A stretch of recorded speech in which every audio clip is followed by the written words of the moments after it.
এবং আল্লাহ পাকের জিকিরটাকে অবধারিত করে দাও। ফাইন্নাহু যিকরুন লাকা ফিস সামা, কারণ এই বিষয়টা আসমানে তোমাদের স্মরণের মাধ্যম হবে।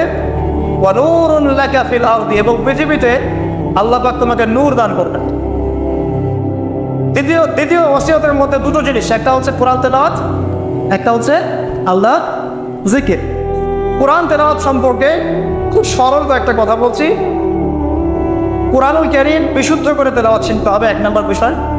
যদি বিশুদ্ধ করে মদ মাখরাজ তাজবিদের সাথে না শেখেন তাহলে সারা জীবন ভুল করে যাবেন আর কোরআনের অর্থ বিকৃত হয়ে যাবে। আপনার অজান্তেই যেমন অর্থ চলে আসবে যা আপনি মোটেও কল্পনা করেননি এবং কামনাও করেন নাই। আপনি বলছেন ফর এক্সাম্পল যে আলহামদুলিল্লাহ রাব্বিল আলামিন, অর্থ সুন্দর, সমস্ত প্রশংসা আল্লাহর জন্য যিনি বিশ্বজাহানের প্রতিপাদক। একটা মদের কারণে আপনার পার্থক্য হলো। এক বাক্যে বলে ফেলছি, যেভাবেই হোক, যত সময় লাগুক, যে বয়সেই থাকেন, বিশুদ্ধ করে কোরআন তেলাওয়াত না শিখে মৃত্যুবরণ করবেন না, ওয়াদা করেন। যে বয়সেই হন, যেখানেই পড়েন, যে প্রফেশনেই থাকেন, যত গরিবই হন, যত বড়লোকই হন, যাই হন, whoever you are, কোরআন তেলাওয়াত বিশুদ্ধ করে না শিখে কবরে যাবেন না, ওয়াদা করেন। সারা জীবনে যা করেছেন, যত কিছু শিখেছেন, আপনার সায়েন্স, আপনার আর্টস, আপনার commerce, medical science, engineering, BCS cadre, যা কিছু করেছেন সব কিছু বৃথা হয়ে যাবে যদি পরকালে আপনি কুল সিরাত পালাতে না পারেন। আর আল কোরআনুল হুজ্জাতুন লাকা ওয়া আলাইক, কোরআন হয় তোমার পক্ষে দলিল হবে, না হলে বিপক্ষে।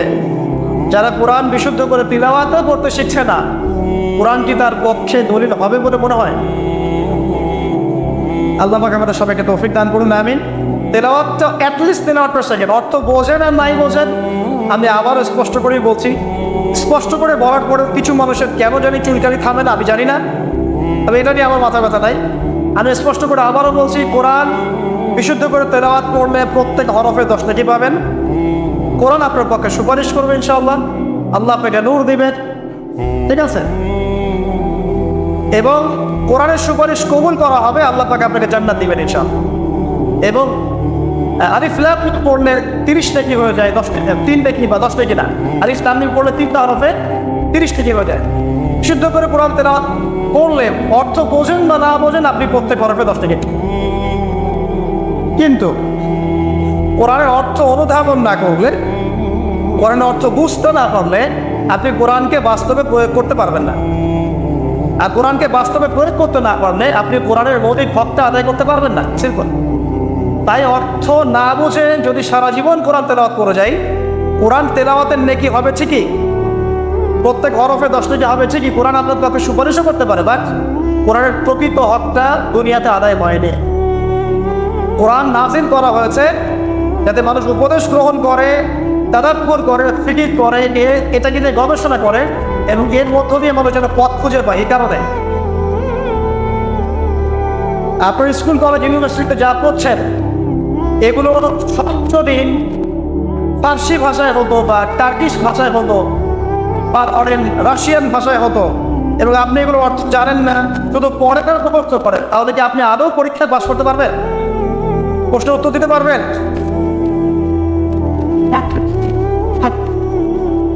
অর্থ জানার জন্য কি করতে হবে?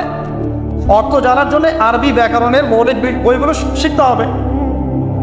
আরবি ব্যাকরণের মৌলিক বইগুলো আপনাকে পড়তে হবে। মাদ্রাসায় চেষ্টা করবেন, মাদ্রাসার যে আলেম ওলামারা আছে তাদের কাছে পড়ে থাকতে হবে, আরবি ভাষা শিখতে হবে। এগুলো যদি খুব ডিফিকাল্ট মনেও হয়, সেক্ষেত্রে আপনি কমপক্ষে একটা বিশুদ্ধ তাফসীর কিনবেন, কিনে আপনি কোরআন নিয়মিত অর্থ সহ পড়বেন। তবে এতটুকু পড়াশোনা করে কখনো নিজেকে মুফতি ভাববেন না, ফতোয়াবাজি শুরু করবেন। এটা গুরুত্বপূর্ণ নসিহত, কারণ অনেকে আবার অর্থ পড়ে ফতোয়া দেওয়া শুরু করে।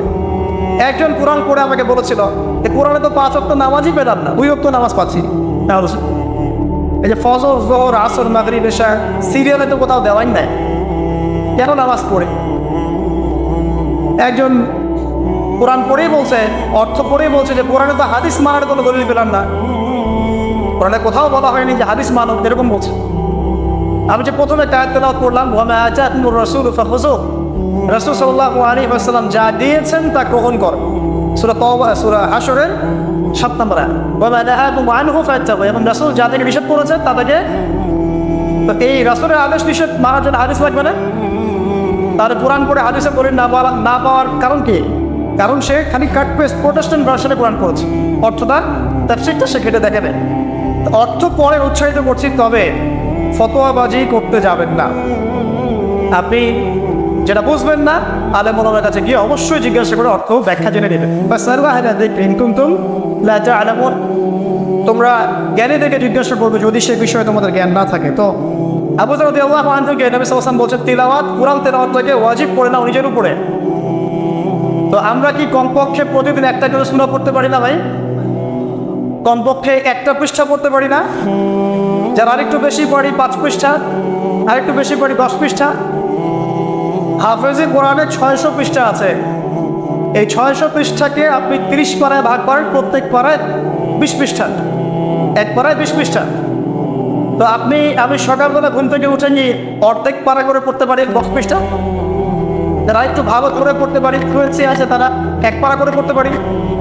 প্রতিদিন এক পারা করে পড়লে প্রতি মাসে আপনি একটা করে খতম দিতে পারবেন।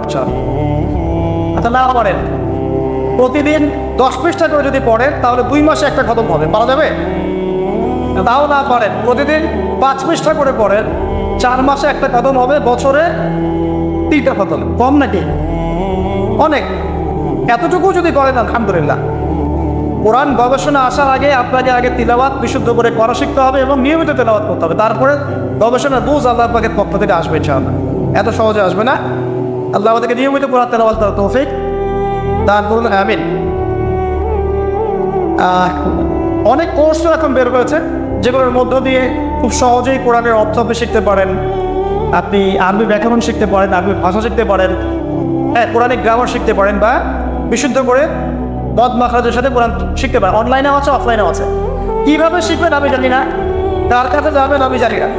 এতটুকু জানি, আমি আপনাকে ওসিয়ত করতে চাই যে মৃত্যুর আগে কমপক্ষে একটা বার কোরআনটা অর্থসহ পড়েন, আর অবশ্যই বিশুদ্ধ করে কোরআন তেলাওয়াত করতে শেখেন। আপনি যে বয়সেরই হন, যে পেশারই হন, আর যেখানকার মানুষই হন না কেন, আল্লাহ পাক তৌফিক দান করতে। আরেকটা বলা হয়েছে ওয়া যিকরুল্লাহি আযজা ওয়া জাল, এবং আল্লাহ পাকের জিকির। এই দুটো করলে আসমানে তোমাদের স্মরণ করা হবে এবং জমিনে আল্লাহ পাক তোমাদের নূর দিবেন। আল্লাহর জিকির কি? আল্লাহকে স্মরণ করা। সবচেয়ে সেরা জিকির নামাজ। সবচেয়ে সেরা জিকির কি? নামাজ। তারপরে সেরা জিকির কোরআন তেলাওয়াত। কোরআনকে আল্লাহ পাক জিকির বলেছেন, ইন্না নাহনু নাযালনা যিকরা ওয়া ইন্না লাহু লাহাফিজুন। আমি কোরআনকে বা এই জিকিরকে নাযিল করেছি, আমি একে হেফাজত করব ইনশাআল্লাহ। এছাড়া জিকির বলতে আমরা আসলে যা বুঝি এগুলো খুব শর্ট করে বলবেন। প্রত্যেক দিন কিছু মাসনুন দোয়া দেওয়া আছে যেগুলো পড়লে আপনার জিকির হকটা আদায় হয়ে যাবে। খুব সহজ। 100 বার সুবহানাল্লাহ বললে 1000 নেকি হবে, পাওয়া যাবে না? এটা আপনি ড্রাইভ করতে করতে পড়তে পারেন, হাঁটতে চলতে পড়তে পারেন, মা বোনরা রান্না বান্না করতে করতে করতে পারেন। এটা যে আলাদা করে ওযু করে বসতে হবে জরুরি না, ওযু শর্তও না। আপনি চলতে ফিরতে কাজটা করতে পারেন, ইস্তেঞ্জা করা বাদ দিয়ে ওখানে বসে বসে আবার এটা করেন, ঠিক আছে? ওকে। 100 বার আলহামদুলিল্লাহ পড়া যাবে না, 100 বার আল্লাহু আকবার পড়া যাবে না, লা ইলাহা ইল্লাল্লাহ 100 বার পড়া যাবে না। খুব সহজ। বা সকালবেলা অ্যাটলিস্ট আপনি একটা বার পড়লেন আয়াতুল কুরসি, একবার পড়লেন সাইয়্যিদুল ইস্তিগফার। সাইয়্যিদুল ইস্তিগফার একবার পড়লে ওই দিন যদি সে ব্যক্তি মারা যায় তাহলে জান্নাত। মাগরিবের ওয়াক্তে পড়ে ফজর হওয়ার আগে যদি মারা যায় জান্নাত ইনশাআল্লাহ। এরকম অনেক দোয়া আছে। আউযু বিকালিমাতিল্লাহি তাম্মাতি মিন শাররি মা খালাক পড়বেন ইনশাআল্লাহ। কোনো বিশ্বের অনিষ্ট আপনাকে স্পর্শ করবে না ইনশাআল্লাহ। জিন ভূতে, জিন শয়তান, জাদু টোনা, চোখ লাগা, বদনজর কোনো কিছুই কাজ করবে না ইনশাআল্লাহ। এগুলো নিয়ে এখন অনেক রোগী দেখেন না, জিনগ্রস্ত রোগী, সেহেরের রোগী, মাজনুন হয়ে যাচ্ছে, পাগল, মেন্টালি ডিপ্রেসড, মানসিকভাবে। এখন তো বেশিরভাগ মানুষ মানসিক রোগী, ফিজিক্যাল রোগী কম, মানসিক রোগী বেশি। আর এখন এমন এমন জেনারেশন তৈরি হচ্ছে, এরা ক্রেজি, এরা হচ্ছে মানসিকভাবে বিকলাঙ্গ। পরীক্ষা করতে যায়, সবার হাত থেকে স্মার্টফোন কেড়ে দেয়, ইন্টারনেট কানেকশন বন্ধ করে গ্রামে পাঠিয়ে দেয়। 1 মাসের মধ্যে সব পাগল হয়ে দেশে ফিরে আসে, পাগল হয়ে যাবে। ইন্টারনেট কানেকশন নাই, স্মার্টফোন নাই, দেখবেন পাগল ক্রেজি হয়ে যাবে। যাই হোক, আল্লাহ পাক আমাদেরকে হেফাজত করুন।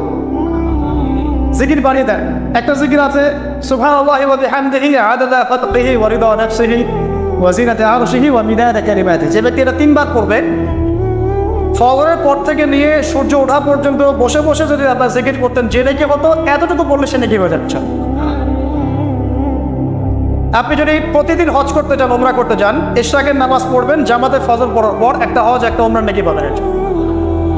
অনেক জিকির আছে, আমি শর্ট করে বলে দিই। হিজনুল মুসলিম একটা বই আছে কিনা, হিজনুল মুসলিম, এই বইয়ের মধ্যে সব জিকির দেওয়া আছে, বিশুদ্ধ সনদে আছে, কোনো সমস্যা নেই। এই জিকির আজকালগুলো বাড়িয়ে দেন। আল্লাহ পাক বলছেন আসমানে তোমাকে স্মরণ করা হবে এবং পৃথিবীতে আল্লাহ পাক তোমাকে নূর দান করবে। সব আসমানেও যে স্মরণ করা যায়, এটা তো এখন আপনারা বোঝার কথা। এখন তো এই পিকচারগুলো বের হয়ে আসছে, আপনাকে কত হাজার কত বছর আগের পিকচার দেখানো হচ্ছে না? আচ্ছা, ওখান থেকে পৃথিবীকে দেখতে এরকমই লাগবে। ওখানে গিয়ে যদি দেখা যায় ওখানেও কোনো রশ্মি ধরা পড়েছে, ওরাও পৃথিবীর এত হাজার বছর আগে অতীত দেখবে। যে সূর্যকে আপনি দেখেন, এটা এখনকার সূর্য নয়। যে সূর্য ডুবছে, যেটা আপনি দেখছেন, এটা ওই সময়ের সূর্য নয়, এটা 8 মিনিট 20 সেকেন্ড আগের সূর্য। আমরা আসলে বর্তমান দেখি না, আমরা অতীত দেখি। আমরা মহাকাশে আসলে বর্তমান দেখি না, অতীত দেখি। এই পুরো জিনিসটা, এই যে বিজ্ঞানের জয়টা বলা হচ্ছে না, এটা নিয়ে ইনশাল্লাহ আমি একটা লেকচার দিব ইনশাআল্লাহ তাআলা ভেরি রিসেন্টলি ইনশাআল্লাহ। এখানে অন্য একটা মেসেজ আছে। এই পুরো বিষয়টা আপনাকে আরো কিছু বিষয় বোঝাচ্ছে। তার মধ্যে প্রথমটা কি জানেন? পরকালের অস্তিত্ব। পরকালের অস্তিত্ব এখন বললে জটিল হয়ে যাবে, এদিকে যাচ্ছে না। এই পুরো আবিষ্কারটাই পরকালের অস্তিত্ব আপনাকে বোঝাচ্ছে এবং আল্লাহ পাক যে টাইম ফ্রেমের ঊর্ধ্বে অবস্থান করছেন এটা আমাদেরকে বোঝাচ্ছে। এটা হাদিসও আছে। যা আবিষ্কার করা হয়েছে এগুলো প্রথম আসমানের বিষয়। এরকম আরো 2, 3, 4, 5, 7টা আসমান আছে এবং সপ্তম আসমানের উপরে আছে মহাসাগর, তার উপর আছে কুরসি, তার উপর আরশে আজিম, তার উপরে আল্লাহ রাব্বুল আলামিন। আল্লাহ পাক এই টাইম ফ্রেমের ঊর্ধ্বে, আল্লাহ পাক সবই অতীত, সবই বর্তমান, সবই ভবিষ্যৎ, এগুলো ঊর্ধ্বে আল্লাহ পাক। অতীত, বর্তমান, ভবিষ্যৎ আল্লাহ পাককে গ্রাস করতে পারে না। আল্লাহ পাক এগুলো ঊর্ধ্বে আছেন। অনেক ব্যাপার আছে, ইনশাআল্লাহ এটা নিয়ে আমি পরে কথা বলবো, আজকে না। তো যাই হোক, আসমানে আপনাকে স্মরণ করা হবে, তার মানে আসমানেও আল্লাহ পাকের সৃষ্টি আছে যারা আপনাকে স্মরণ করবেন। আল্লাহ পাক আপনাকে স্মরণ করবেন ইনশাআল্লাহ। এবং পৃথিবীতে আপনাকে নূর দেওয়া হবে। নূর মানে কি? আলো। আলো কখন লাগে? যখন অন্ধকার দূর করতে হয়। এই তো অন্ধকার দূর করতে আলো লাগে। পৃথিবীতে অন্ধকার আছে? এখানে অন্ধকার বলতে কি বোঝানো হয়েছে? রাতের অন্ধকার? জাহেলিয়াতের অন্ধকার। কিসের অন্ধকার? চারিদিকে জাহেলিয়াত নাই, ঘুষ দেনা ব্যভিচার জাহেলিয়াত দিয়ে ভর্তি না? এই জাহেলিয়াত দূর করতে হলে আমরা টর্চ লাইট লাগবে, নূর লাগবে।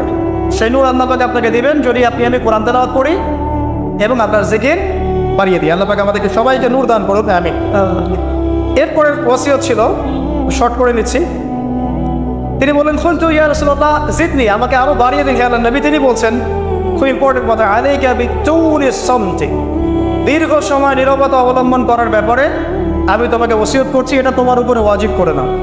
দীর্ঘ সময় চুপ করে থাকাটা মারেফতের পরিচয়। যখন আপনি চুপচাপ থাকবেন, খুব বেশি কথা বলবেন না, বেশি অপ্রয়োজনীয় কথা বলবেন না, প্রয়োজনীয় কথা বলবেন, আল্লাহর পক্ষ থেকে আপনার কলমের উপরে ইলম আসবে। ইলমে লাদুন্নি আল্লাহর পক্ষ থেকে আসবে ইনশাআল্লাহ। দেখবেন ঠান্ডা মাথায় চিন্তা করলে সুন্দর গোছানো চিন্তা করা যায় না, এলোমেলো হবে না চিন্তাগুলো তখন। এবং যদি আমরা বেশি ব্যস্ত থাকি, বেশি কথা বলি, তখন কিন্তু চিন্তাগুলো এলোমেলো হয়ে যায়। এটা বলা হচ্ছে প্রয়োজনীয় বিষয়গুলোর ক্ষেত্রেও কথার ক্ষেত্রে সতর্কতা অবলম্বন করে। তাহলে অপ্রয়োজনীয় যে কথাগুলো আছে, যে গীবত, পরনিন্দা, পরচর্চা, অহেতুক মিউজিক শোনা বা অহেতুক কাব্যচর্চা, অহেতুক উপন্যাস, এগুলোর কি মূল্য আছে? তাহলে যখন প্রয়োজনীয় ক্ষেত্রে আল্লাহ পাক বলছেন আলাইকা বিতুলিস সামতি, তোমার উপরে দীর্ঘ নীরবতাকে ওয়াজিব করে নাও, তাহলে অপ্রয়োজনীয় গান গল্প, আড্ডাবাজি, এই যে আমরা চায়ের দোকানে করছি, ক্যারাম খেলতে খেলতে করছি, লুডো খেলতে খেলতে নিচ্ছি, অহেতুক আড্ডাবাজি করছি, ফ্রেন্ড সার্কেল একত্রিত হলে অনেক অহেতুক গল্প হয়ে যায়। এবং বেশিরভাগ গল্পের ক্ষেত্রে হয় গীবত বা রিয়া বা আত্মপ্রদর্শন, তাই না, বা সমালোচনা। আর বাই দ্য ওয়ে, জাতি হিসেবে আমরা খুব বাচাল জাতি আছি। আমরা কাজের চেয়ে কথা বলতে বেশি পছন্দ করি। আমরা কাজের চাইতে কথা বলতে বেশি পছন্দ করি, কিন্তু যারা উন্নত সভ্যতা তারা কথা কম বলে, কাজ বেশি করে। আমরা কাজের চেয়ে কথা বেশি বলতে পছন্দ করি, এবং কাজ যদি কোনো একটা করে ফেলি, যদি কাজ হয় 5 ডিগ্রি, আমরা কথা বলতে শুরু করি 100 ডিগ্রি। আপনারা আমাদের এরকম, তো আমাদের এই জাতিগত পরিবর্তন আনতে হবে। কথা কম বলি আমরা, আল্লাহ পাক কাজ বেশি করার তৌফিক দান করুন। এবং কথা যখন বলবো সেটা যেন প্রয়োজনীয় কথা হয়। আর যদি কোনো অপ্রয়োজনীয় কথা হয়েও যায় কোনো জায়গায়, একটা দোয়া পড়ে উঠবেন, ইনশাআল্লাহ কাফারা হয়ে যাবে। এটা বেশি জরুরি না? এটা বেশি জরুরি। তো যখন কোনো জায়গায় বসলেন, অপ্রয়োজনীয় অনেক কথা হয়ে গেছে, ওঠার আগে বলবেন সুবহানাকা আল্লাহুম্মা ওয়া বিহামদিক আশহাদু আল্লা ইলাহা ইল্লা আনতা আস্তাগফিরুকা ওয়া আতুবু ইলাইক। বাস, আপনার এই বৈঠকে যদি কোনো অপ্রয়োজনীয় কথা হয়ে যায়, আল্লাহ পাক সেটা মাফ করে দেবেন ইনশাআল্লাহ। এটা মা বোনদেরকে শেখাবেন, কারণ তাদের এটা বেশি প্রয়োজন। যাই হোক, এরপরে আসেন, তারপরে তিনি বলছেন জিদ্দি ইয়া রাসূলুল্লাহ, আমাকে আরও কিছু ওসিয়ত করুন। তিনি বলছেন ওয়া ইয়াকা কাসরাতিদ দাহিক, খুব ইম্পর্টেন্ট। তোমার উপরে এটা অবধারিত করো যে তুমি বেশি হাসবে না, বেশি বেশি হাসবে না। সূরা তওবার মধ্যে একটা আয়াত আছে যে তারা বেশি বেশি হেসে নিক, অচিরে তারা এমন অনেক বেশি কান্নাকাটি শুরু করবে। তারা হেসে নিক, অচিরেই তারা অনেক বেশি কান্নাকাটি শুরু করবে। নবী সাল্লাল্লাহু আলাইহি ওয়াসাল্লাম হাদিসে বলেছিলেন, তোমরা যদি জানতে আমি যা জানি, আল্লাহর পক্ষ থেকে আমি যা জানি, তোমরা যদি তা জানতে, তাহলে তোমরা একটা মাঠে একত্রিত হয়ে যেতে, স্ত্রী সহবাসও ছেড়ে দিতে, স্ত্রীকে ছেড়ে দিয়ে একটা মাঠে একত্রিত হয়ে যেতে এবং সিজদায় পড়ে কান্নাকাটি শুরু করতে। তোমরা যদি জানতে আমি যা জানি, তোমরা সেটা জানো না। তো বেশি হাসাটার কুফল কি? নবী সাল্লাল্লাহু আলাইহি ওয়াসাল্লাম বলছেন ফাইন্নাহু ইউমিতুল কলবা। এটা ওই যে কলবের কথা বললাম, কলবের যত্ন নিতে হবে, কলবকে মেরে ফেলবে। বেশি বেশি হাসলে কলবকে মেরে ফেলবে। আবার এখন দেখি কিছু ব্যায়ামের অ্যাসোসিয়েশন বের হয়েছে, এরা সবাইকে হাসায় না, হো করে, এরা সবাইকে হো করে হাসায়, বলে জোরে জোরে হাসলে হার্টের অসুখ নাকি কম হয়। আর আল্লাহ রাসূল বলছেন যারা বেশি বেশি হাসে এদের কলব মরে যায়। নবীজি কেমন করে হাসতেন? নবী সাল্লাল্লাহু আলাইহি ওয়াসাল্লাম মুচকি হাসতেন। তিনি হাসতেন, এমনকি বলা হচ্ছে হাদিসে নিজের দিনী ভাইয়ের সাথে, মুসলিম ভাইয়ের সাথে হাসি মুখে সাক্ষাৎকার করলে নেকি হয়, আমল নামে নেকি লেখা হয়। তো হাসবো অবশ্যই আমরা, কখনোই মানে হাসা কমিয়ে দিব না, অবশ্যই হাসবো, তবে অট্ট হাসি না। অট্ট হাসি নিজের হৃদয়টাকে কি করে মেরে ফেলে, মুচকি হাসে। আর নবীজি কখনো কখনো এমনভাবে হেসেছেন যে তার দাঁত দেখা গেছে, এমনভাবেও হেসেছেন, কিন্তু সেটা সংখ্যা খুব কম ছিল। তো আসুন, এর একটা কুফল আছে, এবং এই অট্ট হাসি বেশি বেশি দেওয়ার ফলে চেহারার যে নূর, মুত্তাকি মানুষ যারা, নামাজি মানুষ যারা কোরআনের সাথে সম্পর্ক রাখে, দেখবেন চেহারা একটা নূর থাকে, একটা আলো থাকে, আল্লাহর পক্ষ থেকে একটা নূর থাকে, একটা রব থাকে, একটা প্রভাব থাকে। রব মানে প্রভাব। তো বেশি বেশি জোরে জোরে হাসলে চেহারার নূর কমে যায়।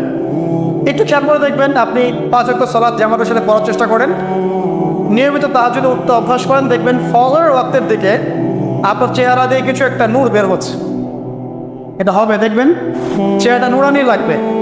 দেখবেন অনেক ভাই যারা মারা গেছেন, যারা যা পড়াতে গিয়ে দেখবেন চেহারা নুরানি, চেহারাতে আলো বের হচ্ছে। আর মানুষ যত বেশি পাপ করতে থাকে, চেহারার নূর তত কমতে থাকে, চেহারার নূর তত কমতে থাকে।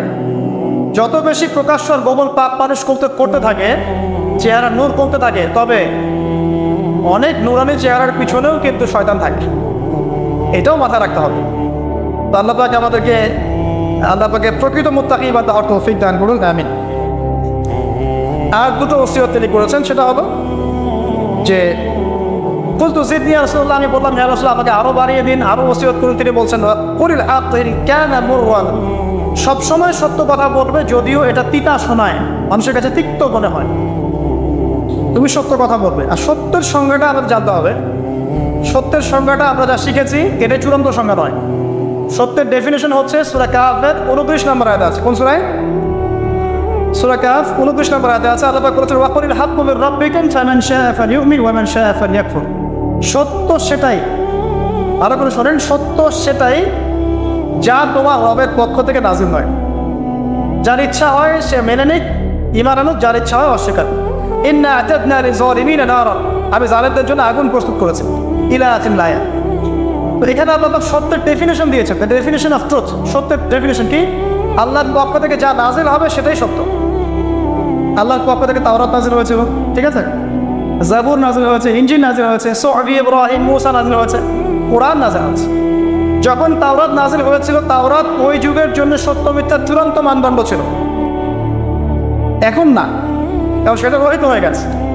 জাবুর ওই যুগের জন্য সত্য মিথ্যার চূড়ান্ত মানদণ্ড ছিল, ইনজিল ওই যুগের জন্য ছিল। যখন থেকে কোরআন নাজিল হয়েছে এবং সুন্নাহ এসেছে, কিয়ামত পর্যন্ত সত্য মিথ্যার এর বাইরে কোনো মানদণ্ড আছে? তবে যে কোনো বুদ্ধি, যে কোনো দর্শন বা ফিলোসফি, যে কোনো স্কুল অফ থট, যে কোনো মতবাদ, যে কোনো বৈজ্ঞানিক আবিষ্কার, যেটাই হোক না কেন, যদি কোরআন এবং সুন্নাহর সাথে মিলে যায়, সাংঘর্ষিক না হয়, সেটাকে মেনে নিতে আমাদের কোনো আপত্তি নেই, ঠিক আছে। কিন্তু যে কোনো বিজ্ঞান বা দর্শন বা যুক্তি বা মানব রচিত কোনো মতবাদ, যেটাই হোক, যে কোনো স্কুল অফ থট বা ফিলোসফিক্যাল থট, এগুলো কোরআন এবং সুন্নাহর সাথে যদি না মিলে, সাংঘর্ষিক হয়, সেক্ষেত্রে এটা না বানাই আপনার আমার উপর ওয়াজিব। এটা সত্য মিথ্যার মানদণ্ড থাকবে না। এখন আমাদের কাজ কি? জাস্ট এগুলোকে মিলিয়ে দেখা কোরআন সুন্নাহর সাথে এগুলো মিলছে কিনা, ব্যাস। ওয়াইন কানা মুররান, যদি সত্য তিতাও হয় তবুও বলতে হবে। যদি চাকরি চলেও যায়, ইমাম সাহেবকে সুদের এগেনস্টে বলতে হবে, বলা শিখতে হবে। ঘুষের এগেনস্টে বলা শিখতে হবে, দুর্নীতির এগেনস্টে বলা শিখতে হবে। ওয়াইন কানা মুররান, যদি তিতাও লাগে, তবে বলার ভাষাটা এগ্রেসিভ হবে না। মানুষকে আঘাত করে বলার ব্যাপারটা ইসলাম সমর্থন করছে না। কিভাবে? ফেরাউনের কাছে নবী মুসা আলাইহিস সালামকে দাওয়াত দিতে পাঠানো হচ্ছে। ফেরাউন এবং ফেরাউন, যে হামান, কারুন নাম মনে আছে তো, তাদের কাছে পাঠানো হচ্ছে নবী মুসা এবং তার ভাই হারুন আলাইহিস সালামকে। আল্লাহ পাক এখন তাদেরকে বলছে কি, যাহাবা ইলা ফিরাউন, তোমরা দুজনে ফেরাউনের কাছে যাও, ফাকুলা লাহু কাওলান লাইয়িনা, ফেরাউনের কাছে গিয়ে নরম ভাষায় কথা বলো। লাআল্লাহু ইয়াতাযাক্কারু আও ইয়াখশা, হতে পারে সে উপদেশ গ্রহণ করবে এবং আমাকে ভয় করবে। তো প্রেজেন্টেশনের একটা ব্যাপার আছে। আল্লাহ নবী মুহাম্মদ সাল্লাল্লাহু আলাইহি ওয়াসাল্লামকে বলছেন যে উদউ ইলা সাবিলি রাব্বিকা বিল হিকমা, তুমি তোমার রবের দিকে মানুষকে ডাকো প্রজ্ঞার সাথে, ওয়া মাউইযাতিল হাসানা, এবং উত্তম উপদেশের সাথে।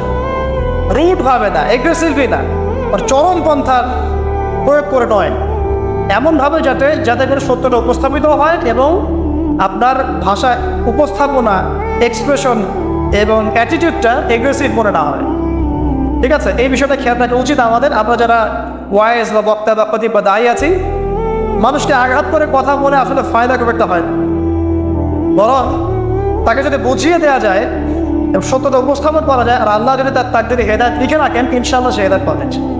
আর যদি নাও পায়, আপনার দায়িত্ব শেষ। ফাযাক্কির ইন্নামা আনতা মুযাক্কির, আপনি উপদেশ দিন, আপনি শুধু উপদেশদাতা। লাস্তা আলাইহিম বিমুসাইতির, আপনি কারো প্রতি দারোগা নন। ফাযাক্কির ইন নাফআতি যিকরা, আপনি উপদেশ দিন যদি উপদেশ কাজে আসে। সায়াযাক্কারু মান ইয়াখশা, যারা তাকে ভয় করে তারা শীঘ্রই উপদেশ গ্রহণ করবে ইনশাআল্লাহ।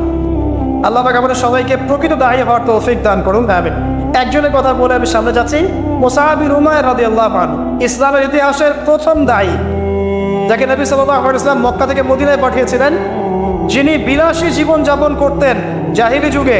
তার এত দামি পারফিউম ছিল, আতর ছিল, খুশবু ছিল, যে মক্কায় কারো কাছে নাই। বুঝতে পারছেন? ইসলাম কবুল করার পরে তার অবস্থা এমন হয়েছিল যে তার একাধিক পোশাকও নাই যেটা চেঞ্জ করে নামাজ পড়বেন। উহুদের যুদ্ধে তিনি শহীদ হয়েছেন এবং তাকে দাফন করার জন্য কাফনের কাপড় পাওয়া যায়নি। তাকে ঘাস ইরসিন নামক ঘাস দিয়ে দাফন করা হচ্ছে। এই হলো আপনার দুনিয়ার শেষ পর্যন্ত, কিন্তু পরকালে তিনি এখন জান্নাতুল ফিরদাউসে আছেন ইনশাআল্লাহ। এখানে আপনি সাফল্যও বুঝতে পারছেন। তো মুসআব বিন উমাইর রাদিয়াল্লাহু আনহু যখন মদিনায় গিয়ে দাওয়াত দিচ্ছেন, তখন সাদ বিন মুআজ নামে একজন সাহাবী ছিলেন, যিনি আওস গোত্রের নেতা। তিনি দাওয়াতি কাজ করছেন, কিন্তু সাদ বিন মুআজ তার কাছে এটা পছন্দ হচ্ছে না। তিনি এসে খুব কড়া ভাষায় বললেন যে মদিনা থেকে এই দাওয়াতি কাজ যদি বের না করো, তাহলে তোমার আমার মাঝখানে যে আত্মীয়তার সম্পর্ক আছে এটাও থাকবে না, মানে তোমাকে আমি হত্যা করব। মানে তিনি ইসলামটা পছন্দ করছেন না। তিনি বলছেন এখান থেকে বেরো, এই দাওয়াতি কাজ এখান থেকে বন্ধ করো, মদিনা থেকে বের হও। তখন মুসআব বিন উমাইর কি করছেন শোনেন। তিনি বলছেন তিনি কোনো রকম এগ্রেসিভ কথা বললেন না। আমরা হয়তো কি করতাম, আমরা হয়তো কিন্তু এগ্রেসিভ কথা বলতাম। আমাদের ইস্যু না থাকলেও যে পরিমাণে এগ্রেসিভ কথা আমরা বলি, ইস্যু খুঁজে খুঁজে বের করে একজনের মানহানি করার জন্যে, আন্ডারস্টিমেট করার জন্যে, মানুষের চোখে তাকে আন্ডারস্টিমেট করার জন্য কত কি না। ইস্যু না থাকলেও, আর এখানে তো ইস্যু জাজল্যমান, তাকে এসে পড়া বাসায় বলছে বেরো এটাতে, এমসি থেকে বেরো, দাওয়াতি কাজ করা যাবে। তিনি বলছেন আচ্ছা পড়বো ফাতাস না, আপনি কি একটু বসবেন, একটু শুনবেন। ওয়াইন রদিতা বে কবিল, আমি যে দাওয়াতটা দিচ্ছি এটা যদি আপনার পছন্দ হয় তাহলে আপনি কবুল করবেন। ওয়াইন ক্যারিটা, যদি আপনি এটা অপছন্দ করেন, আজান আন কেমন চান, তাহলে আপনি যেটা অপছন্দ করছেন এটা আপনার কাছে থেকে নিয়ে চলে যান, থাকবে। কত ডিপ্লোম্যাটিক অ্যান্সার, যে আমি যে দাওয়াতটা দিচ্ছি এই দাওয়াতটা যদি আপনার পছন্দ হয় আপনি কবুল করেন, যদি না হয় তাহলে আমি এটা থেকে চলে যান। এবার তিনি বসলেন, তাওহীদের কথা শোনালেন, দাওয়াত দিলেন, ইসলামের সব বেসিক জিনিসগুলো বোঝালেন। সাদ বিন মুআয রাদিয়াল্লাহু আনহু ইমিডিয়েটলি ইসলাম কবুল করলেন এবং তার মধ্য দিয়ে 80টা পরিবার ইসলাম কবুল করলেন। এই হচ্ছে দায়ীর ক্যারেক্টার হওয়া উচিত। আল্লাহ পাক আমাদেরকে তার মতো দায়ী হওয়ার তৌফিক দান করুন, আমিন। তো যেটা বলছিলাম যে সত্য উপস্থাপন করতে হবে, তবে মাউইজাতুল হাসানা, হিকমার সাথে, প্রজ্ঞার সাথে এবং যুগোপযোগীভাবে কোরআন সুন্নাহকে হাতে নিয়ে ওয়ার্ল্ডকে ডিল করার মতো জ্ঞান থাকতে হবে। সর্বশেষ নবী সাল্লাল্লাহু আলাইহি ওয়াসাল্লাম যে ওসিয়তগুলো করছেন সেটা হলো, তিনি বলছেন লা তাখাফ ফিল্লাহি লাওমাতা লাইম, আবু যর, আল্লাহর পথে চলার ক্ষেত্রে নিন্দুকের নিন্দার কোনো পরোয়া করবে না। আল্লাহর পথে যখন তুমি চলতে শুরু করবে, কোন চলা, প্রকৃত চলার কথা বলছি, কথিত চলার কথা বলছি না। আমরা কিন্তু ম্যাক্সিমাম কথিত চলি, আর প্রকৃত চলার কথা বলছি। মানে ইসলামের বেসিক প্রতিটা বিষয় আপনি মেনে চলেন, এটা প্রকৃত চলা। এবং নিষেধ, বেসিক নিষেধ সব ছেড়ে দেয়, এর না প্রকৃত চলা। আর কথিত কি, বাইন মুযাবযাবিনা বাইনাহুম, মানে এদিকেও আছে এদিকেও আছে, মানে যখন যেদিকে বাতাস সেদিকে ফ্লো আর কি, ঠিক আছে। পাবলিক দেখলো, একটা ফতোয়া দিলাম, পাবলিক চেতে গেল, ফতোয়া চেঞ্জ করে দিল, মুযাবযাবিনা বাইনাহুম। তো প্রকৃত চলা, যখন তুমি প্রকৃত রূপে আল্লাহর পথে চলবে, তখন মানুষ তোমার নিন্দা করবে, সমালোচনা করবেই, মানুষ নিন্দা করবেই, সমালোচনা করবেই। এটা নবীগণের সুন্নাত। নূহ আলাইহিস সালাম থেকে শুরু করে মুহাম্মদ সাল্লাল্লাহু আলাইহি ওয়াসাল্লাম পর্যন্ত এমন কোনো নবী নাই যাকে তার কওম তিরস্কার করে নাই, বের করে দেয় নাই, অত্যাচার করে নাই। কোনো কোনো ক্ষেত্রে নবীদেরকে হত্যা পর্যন্ত করা হচ্ছে। তো নবীগণের নিষ্পাপ কোনো মানুষ আছে? তাহলে তাদেরকে এই ভোগান্তি কেন পোহাতে হলো? তারা কি আমাদের চেয়ে অন্য কোনো ইসলাম ফলো করতেন? তাহলে আমরা এমন কোনো ইসলাম ফলো করছি যেটা কিন্তু আমাদের সব ঠিক থাকে, চাকরিও যায় না, পরিবারে সব ঠিক থাকে, এদিকে আমি ব্যবসাও দামোন্নতি করছি, ঠকাচ্ছি, আবার আমার হজমরাও ঠিক আছে, মাশাআল্লাহ। সো এমন ইসলামের কথা বলা হচ্ছে এখানে, যে ইসলাম পালন করলে পরিপূর্ণ ইসলাম যারা পালন করছে না, এরা তখন আপনাকে নিন্দা করবে, সমালোচনা করবে, আপনাকে তিরস্কার করবে। এটা শুরু হবে আপনার পরিবার থেকে। আপনি টোটাল ইসলাম ফলো করার চেষ্টা করেন, আপনার পরিবার থেকে বাধা শুরু হবে ফার্স্ট অফ অল, এখান থেকে। তারপরে সমাজ মেনে নিবে না, তারপরে দেখা যাবে ধর্ম নেতারা মেনে নিবে না। প্রচলিত একটা সিস্টেম চলছে, আপনি এসে একটা নতুন কিছু বলছেন, তখন এরা মেনে নিবে না, যে নতুন বিষয়টা অবশ্যই কোরআন সুন্নাহর সাথে মিল আছে। তারপরে সর্বোচ্চ লেভেল ফেরাউন, নমরুদ, এটা পরে, ওটা সবার আগে আসবে। তবে নবী তো বলছেন সাল্লাল্লাহু আলাইহি ওয়াসাল্লাম, লা তাখাফা বিল্লাহি লাওমাতা লাইম, কোন নিন্দুকের নিন্দা বা সমালোচনার পরোয়া করবে না। মনে রাখবেন, যারা বীর তাদের গায়ে আঘাতের চিহ্ন থাকে, যারা কাপুরুষ এদের গায়ে কখনো আঘাতের চিহ্ন থাকে না। আর যারা ইসলাম ফলো করেও খুব পুত পবিত্র থাকতে চায়, ডানেও যাবো না বামেও যাবো না, এভাবেই সব চলবে,